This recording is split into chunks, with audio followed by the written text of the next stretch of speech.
Good evening. Thanks for being here. I'm Troy Charles. Here are your top stories. A Manitouwadge man has been charged with first-degree murder after police responded to a disturbance at a residence in the township Saturday. OPP say 38-year-old Jesse Allen was arrested at the scene after officers found a male with life-threatening injuries at a Flicker Street home. The victim, since identified as 18-year-old Wayne Allen, was transported by Superior North EMS to hospital, where he was pronounced dead. Jesse Allen has been remanded into custody with an initial court date of February 16th. Anyone with information regarding the investigation is urged to contact OPP. The Thunder Bay District Health Unit is reporting 5 new cases of COVID-19 Sunday to go along with 7 newly resolved cases. The total number of active cases in the region now sits at 143. 4 of the new cases come from the Thunder Bay area and 1 from a First Nations community. 4 cases are related to the ongoing outbreaks at the Thunder Bay Jail and Thunder Bay Correctional Center, while the cause of the remaining case is still pending. The health unit is also advising the public of a possible exposure to the virus on a January 26 Air Canada flight from Toronto to Thunder Bay. Those sitting in rows 24 to 30 on Air Canada flight 392 may have been exposed to COVID-19 and should monitor for symptoms and book a COVID test if even one symptom arises. Mayor Bill Morrow is calling on the province to even the playing field for small businesses during lockdowns. Morrow insists small businesses are at a competitive disadvantage when they're limited to curbside pickup, while some big box stores can stay open and sell more than just essential items. He's put a motion forward for debate at tomorrow night's council meeting, asking the city to advocate that the Ford government change the rules and calculate the number of customers allowed in a store based off the square footage of their building. Also on Monday, council will hear from Tourism Thunder Bay. Officials will reflect on a difficult 2020 and project what's to come for the sector this year. It costs thousands of dollars per month to run ice plants in small town arenas, and with the current lockdown, some communities along the North Shore are opting to close them for the season and set up outdoor rinks instead. Adam Riley has the story. Last fall, council in Red Rock opted to not start its arena's ice plants in favor of an outdoor rink on the town's waterfront installed by Parks Canada, similar to what the agency did last February. However, Mayor Darkees Robinson says that hasn't materialized yet. In the meantime, the town, with the financial donation from the former Red Rock Minor Hockey Association, has installed a small rink at the end of Taylor Street. She adds there's been a lot of support from residents and the community on this endeavor. They've been running hoses from their houses to help with the flooding. The fire department has assisted a few times. We're waiting for them to do one final flood, and then the kids should be able, or families, anybody should be able to go out there and use the rink. Meanwhile, in Scriber, Mayor Dave Hamilton says that community's outdoor rink hasn't been operational for a few years. However, now with the uncertainty around COVID restrictions and a recent boost in popularity, Hamilton is optimistic that it won't be a one-time asset. It's too bad we couldn't have got it up and running earlier, but then with the very warm spell we had, we probably would have lost it anyway. So we'll be looking at what we can do to improve the service for next year. In Marathon, not only is the ice in at the outdoor rink, but the nets are available for use as well.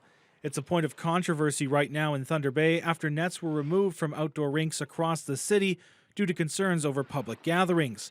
But Mayor Rick Dumas feels that won't be a problem in his community. We feel that it's comfortably safe for the youth to get out and enjoy a game of hockey because there's no contact. It's not like your typical hockey game.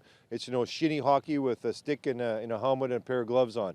So the contact is very minimal, if any, and we're outside and there's enough space. When asked if the Thunder Bay District Health Unit had spoken with the municipality regarding the nets, Dumas says the town has reached out and heard nothing as of yet. He adds this year the town has also increased its skating capacity after carving out a track on nearby Penn Lake. So we can have the hockey players playing hockey on the outdoor rink here, and we can also have individuals who want to go out and enjoy a skate on the outdoor skating service at Penn Lake, and really the community's really embraced that greatly. Dumas says the track is only on the ice this year, but it could expand into the realm of cross-country skating in years to come. Adam Riley, TBT News. Sticking with ice fishing is one of the few activities families can still take part in during the stay-at-home order. But amidst the lockdown, there are some new rules that ice fishers need to follow. According to the Northwest Region OPP, a maximum of 5 people that come from the same household can be in a fish hut at one time. If someone lives alone, they may join others in a hut if the maximum of 5 people is not exceeded, but they must wear masks and social distance. Anglers are not allowed to stay overnight in their huts, with only day trips permitted at this time. OPP Sergeant Mike Golding says those violating the rules can face fines up to $880. No fines have been handed out in the Northwest to this point, and Golding hopes to keep it that way. You know, we're all in this together. We have to kind of work and stay within the rules. Don't want to end somebody's day with an $880 fine. That's just not, that's not the right way to do it. We just hope people comply with these regulations. It's for a short period of time, and we're all in this together. So let's not mess this up so we lose ice fishing as well. Golding assumes that when the lockdown comes to an end, the rules will return to normal, but COVID regulations like social distancing and mask wearing will still apply. Lakehead University launched their first wellness strategy this past week. The strategy aims to build, encourage, and support a culture of well-being where all LU community members play a role in their own and others' wellness. The strategy recognizes 9 fundamental dimensions of wellness that contribute to their community's overall health and well-being. Those include spiritual, social, physical, occupational, intellectual, financial, environmental, emotional, and cultural well-being. The strategy focuses on improving those aspects of their faculty and student bodies' lives. Where we want to get to, and a lot of this is happening now, is for people to see in the course of what they do every day at work, different reminders that there are supports available for you, and there are resources, and there are things that are evolving throughout the campus and throughout the university to support a healthy university. The strategy has been in development since March of 2019 when the school committed to developing a wellness strategy for the community.